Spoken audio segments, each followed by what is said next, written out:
Good morning mga lods. So, update tayo. So wala akong boses ngayon, mahirap ako ang nagkasakit. So update tayo sa pitong biik natin na nagtatay.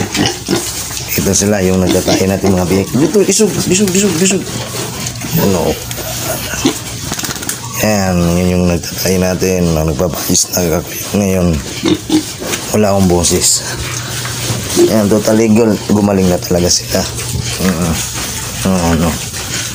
Yan lang yung ano natin, yung mga biik natin, magaling na sila. Wala na yung pagdatay nila. Hirap lang magsalita. Wala akong busis. Yun mga lods. Hindi ba? Okay daw sila sa ano na mga organic lang. Gagaling din yan sila. Normal lang yan pag magtay ang mga baboy. Okay.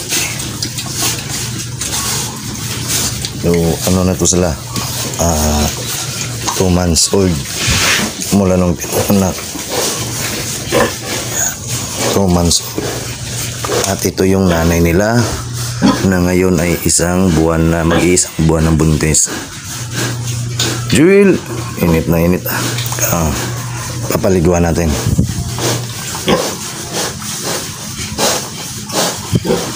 Tapos gumaling na sila. Yun lang, ganun lang maggamot ng mga nagtatay.